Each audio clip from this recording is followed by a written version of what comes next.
Mic off कर लियो। Linear span है।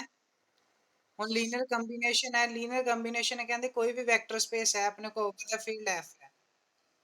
ਹੁਣ ਵੈਕਟਰ ਸਪੇਸ ਦੇ ਵਿੱਚ ਜਿਹੜੇ ਐਲੀਮੈਂਟ ਹੋਗੇ ਉਹ v1 v2 v3 v4 v4 v5 ਤੋਂ ਐਂਡ ਸੋ ਔਨ vn ਤੱਕ ਹੋਗੇ। ਹੁਣ ਇਹ ਸਾਰੇ ਐਲੀਮੈਂਟ ਆਪਣੇ ਕੋਲ v ਸੈਟ ਦੇ ਨੇ। ਹੁਣ ਕੈਪੀਟਲ v ਸੈਟ ਦੇ ਐਲੀਮੈਂਟ ਹੈ, ਕਹਿੰਦੇ ਕਿ ਦੈਨ ਐਨੀ ਐਲੀਮੈਂਟ, ਮੈਂ ਇਹਦੇ ਇਸ ਸੈਟ ਦੇ ਵਿੱਚੋਂ ਕੋਈ ਵੀ ਇੱਕ ਐਲੀਮੈਂਟ ਲੈ ਲੈਣਾ, ਉਹਨੂੰ ਮੈਂ ਕਿਸ ਤਰ੍ਹਾਂ ਰਿਪਰੈਜ਼ੈਂਟ ਕਰ ਸਕਦਾ, v is equal to α1 v1 plus α2 v2 plus α3 v3 plus and so on αn vn। मतलब कि v ਸੈਟ ਨੂੰ ਮੈਂ ਕਿੱਦਾਂ ਰਿਪਰੈਜ਼ੈਂਟ ਕਰ ਸਕਦਾ, α1 α2 α3 α3 ਇਹ ਸਾਰੇ ਆਪਣੇ ਕੋ α1 ਤੋਂ ਲੈ ਕੇ αn ਤੱਕ ਸਾਰੇ ਫੀਲਡ ਨੂੰ ਬਿਲੋਂਗ ਕਰ ਰਹੇ ਨੇ। ਮੈਂ ਦੱਸਿਆ ਵੀ ਸੀ ਅਗਰ ਫੀਲਡ ਨੂੰ ਬਿਲੋਂਗ ਕਰ ਰਹੇ ਹੋ ਰੈਸ਼ਨਲ ਨੰਬਰ ਵੀ ਹੋ ਸਕਦੇ, ਰੀਅਲ ਨੰਬਰ ਵੀ ਹੋ ਸਕਦੇ, ਕੰਪਲੈਕਸ ਨੰਬਰ ਵੀ ਹੋ ਸਕਦੇ। ਕਹਿੰਦੇ α1 ਤੋਂ ਲੈ ਕੇ αn ਤੱਕ ਜਿੰਨੇ ਵੀ ਸਕੇਲਰਸ ਨੇ ਉਹ ਸਾਰੇ ਫੀਲਡ ਨੂੰ ਬਿਲੋਂਗ ਕਰ ਰਹੇ। ਤੇ ਜਿਹੜਾ v ਸੈਟ ਹੈ ਤੇ v ਸੈਟ ਦੇ ਵਿੱਚ ਐਲੀਮੈਂਟ ਹੈ v1 v2 v3 and so on vn। ਇਹਨਾਂ ਦੇ ਨਾਲ α1 v1 plus α2 v2 plus α3 vn and so ਲੈ ਕੇ αn vn ਉਹ ਇਕੁਅਲ ਟੂ ਹੋਏਗਾ ਕੰਪਲੀਟ ਸੈਟ ਦੇ v ਐਲੀਮੈਂਟ ਦੇ। ਆਹੀ ਉਹਨਾਂ ਨੇ ਲਿਖਿਆ ਹੈ αn v1 plus α2 v2 plus α3 v3 and so on αn vn। ਉਹਨੂੰ ਆਪਾਂ ਕੰਪਲੀਟ ਸੈਟ v ਐਲੀਮੈਂਟ ਦੇ ਬਰਾਬਰ ਕਰ ਦਿੱਤਾ ਹੈ।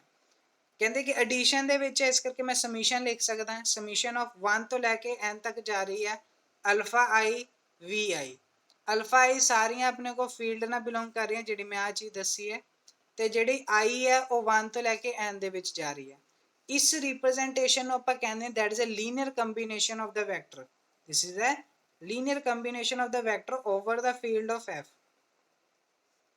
ਲੀਨੀਅਰ ਕੰਬੀਨੇਸ਼ਨ ਆਫ ਵੈਕਟਰ ਕਿ ਵੈਕਟਰ ਦੇ ਵਿੱਚ ਜਿਹੜਾ ਵੈਕਟਰ ਫੀਲਡ ਆ ਉਹਦੇ ਵਿੱਚ ਜਿੰਨੇ ਵੀ ਐਲੀਮੈਂਟ ਹੈ ਉਹਨਾਂ ਸਾਰਿਆਂ ਦਾ ਆਪਾਂ ਲੀਨੀਅਰ ਕੰਬੀਨੇਸ਼ਨ ਬਣਾਇਆ ਓਵਰ ਦਾ ਫੀਲਡ f, ਤੇ ਉਹਨੂੰ ਕਹਿੰਦੇ ਲੀਨੀਅਰ ਕੰਬੀਨੇਸ਼ਨ ਉਸ ਦਾ ਵੈਕਟਰ ਦਾ। ਹੁਣ ਨੋਟ ਦੇਖੋ, ਵੈਰੀ ਇੰਪੋਰਟੈਂਟ ਨੋਟ ਹੈ। ਕਹਿੰਦੇ ਕਿ ਫਸਟ ਨੋਟ ਹੈ, ਕਹਿੰਦੇ ਕਿ since v is the vector space, ਕਹਿੰਦੇ ਕਿ ਅਗਰ ਕਿ v ਆਪਣੇ ਕੋ ਕੋਈ ਵੈਕਟਰ ਸਪੇਸ ਹੈ, ਵੈਕਟਰ ਸਪੇਸ ਹੈ ਤੇ ਉਹ ਪ੍ਰੋਪਰਟੀ, ਹੁਣ ਦੇਖੋ ਮੈਂ ਪਿਛਲੇ ਕੁਐਸਚਨ ਤੁਹਾਨੂੰ ਕਰਾਏ ਨੇ ਕਿ ਆਪਣੇ ਕੋ ਕੋਈ ਵੀ ਅਗਰ ਸੈਟ ਹੈ ਉਹਨੂੰ ਵੈਕਟਰ ਸਪੇਸ ਪ੍ਰੂਵ ਕਰਨੀ ਹੈ ਤੇ ਮੈਂ ਤੁਹਾਨੂੰ ਟੋਟਲ 10 ਪ੍ਰੋਪਰਟੀਆਂ ਕਰਾਈਆਂ ਸੀਗੀਆਂ। 5 ਪ੍ਰੋਪਰਟੀਆਂ ਐਡੀਸ਼ਨ ਤੇ ਸੀਗੀਆਂ, 5 ਪ੍ਰੋਪਰਟੀਆਂ ਆਪਣੇ ਕੋ ਸਕੇਲਰ ਮਲਟੀਪਲੀਕੇਸ਼ਨ ਤੇ ਸੀਗੀਆਂ। ਤੇ 5 ਪ੍ਰੋਪਰਟੀਆਂ ਦੇ ਜਿਹੜੀ ਐਡੀਸ਼ਨ ਦੇ ਵਿੱਚ ਸੀ ਉਹ ਚ ਸੀ closure property, associative property, existence of identity, existence of inverse ਤੇ ਕਿਊਮੂਟੇਟਿਵ ਪ੍ਰੋਪਰਟੀ। ਨਾਲ ਹੀ ਆਪਣੇ ਕੋਲ 5 ਸਕੇਲਰ ਦੀ ਪ੍ਰੋਪਰਟੀਆਂ ਸੀਗੀਆਂ। ਜਦੋਂ ਇਹ ਆਪਣੇ ਕੋਲ ਕੰਪਲੀਟ 10 ਪ੍ਰੋਪਰਟੀਆਂ ਨੂੰ ਫੋਲੋ ਕਰ ਲੇਗਾ ਉਸ ਸੈਟ ਨੂੰ ਮੈਂ ਵੈਕਟਰ ਸਪੇਸ ਕਿਹਾ ਸੀਗਾ। ਤੇ ਉਹ ਕਹਿ ਰਿਹਾ ਕਿ ਆਪਣੇ ਕੋ ਅਗਰ v ਵੈਕਟਰ ਸਪੇਸ ਹੈ ਤੇ ਉਹ ਸਾਰੀ ਪ੍ਰੋਪਰਟੀਆਂ ਨੂੰ ਫੋਲੋ ਕਰੇਗਾ ਇਨ v ਦੇ ਵਿੱਚ, ਤੇ ਕੋਈ v ਐਲੀਮੈਂਟ ਹੋਏਗਾ ਵੱਡੇ ਸੈੱਟ ਦੇ ਵਿੱਚ ਕਿ ਇਹਦੇ ਵਿੱਚੋਂ ਕੋਈ ਵੀ ਐਲੀਮੈਂਟ ਹੈ ਉਹਨੂੰ ਨਾਮ ਦੇ ਦਿੱਤਾ v।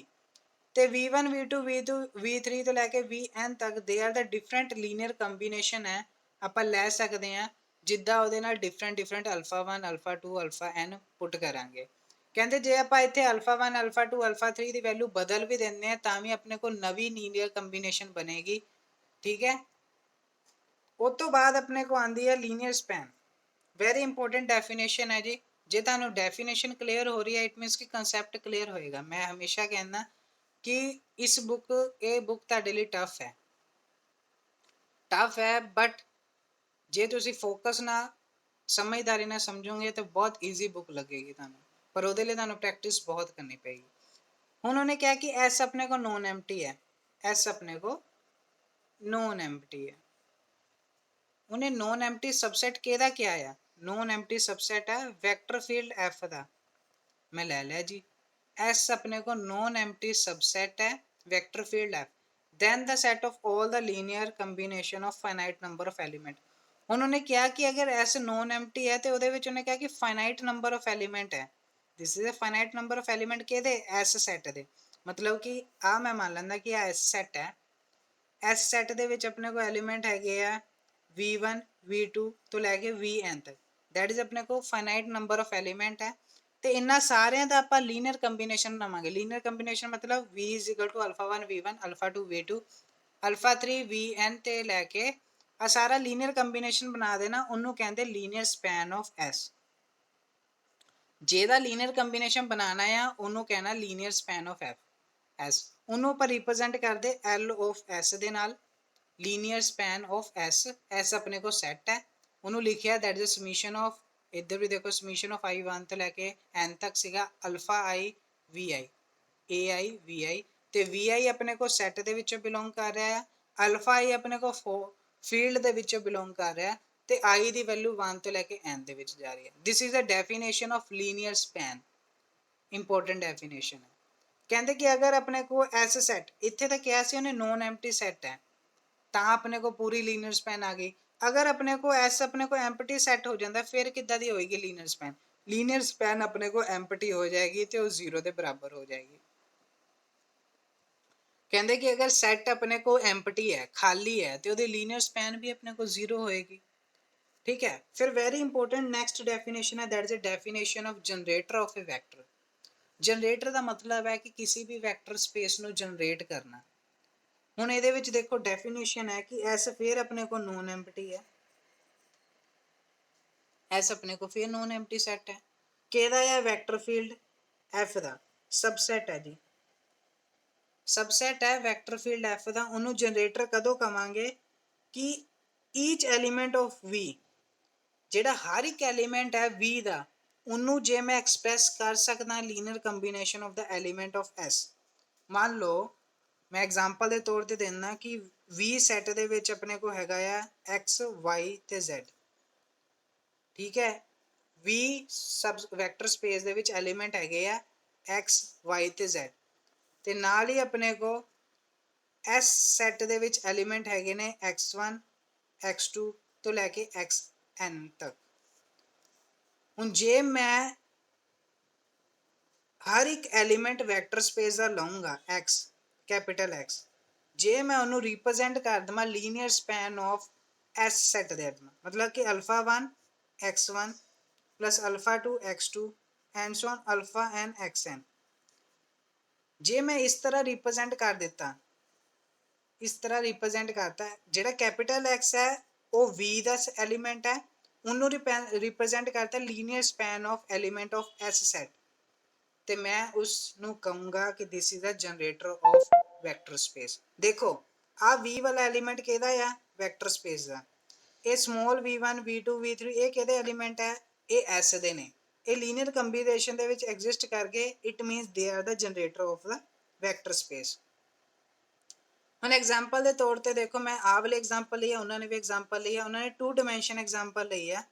ਵੈਕਟਰ ਸਪੇਸ ਹੈ 2 ਡਾਇਮੈਂਸ਼ਨ ਦੇ ਵਿੱਚ ਹੈ, ਇਟ ਮੀਨਸ ਕਿ ਉਹਨਾਂ ਦੇ ਐਲੀਮੈਂਟ ਹੋਏਗੇ XY ਟਾਈਪ ਦੇ ਆਰਡਰਡ ਪੇਅਰ ਐਲੀਮੈਂਟ ਹੋਊਗੇ। ਕਹਿੰਦੇ ਕਿ ਅਲਫਾ ਬੀਟਾ ਆ ਐਲੀਮੈਂਟ ਇਹਦੇ ਚ ਕਿੱਦਾਂ ਦੇ ਅਲਫਾ ਬੀਟਾ, ਤੇ ਅਲਫਾ ਤੇ ਬੀਟਾ ਦੋਨੋਂ ਰੀਅਲ ਨੰਬਰ ਨੂੰ ਬਿਲੋਂਗ ਕਰ ਰਹੇ।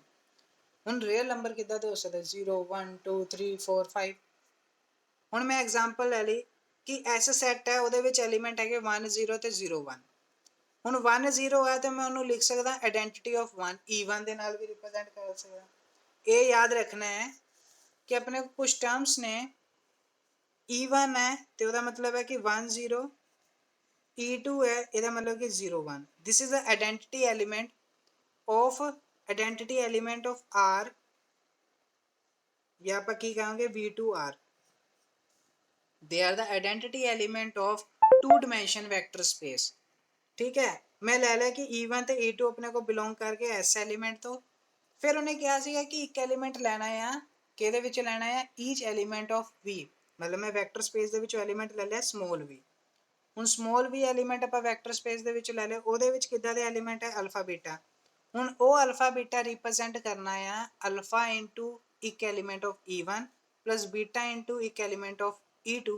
ਦੈਟ ਇਜ਼ ਅਗਰ ਇਦਾਂ ਰਿਪਰੈਜ਼ੈਂਟ ਹੋ ਜਾਂਦਾ ਆ ਤੇ ਉਸ ਨੂੰ ਆਪਾਂ ਕਹਿੰਦੇ ਹਾਂ that is a generator of the vector space.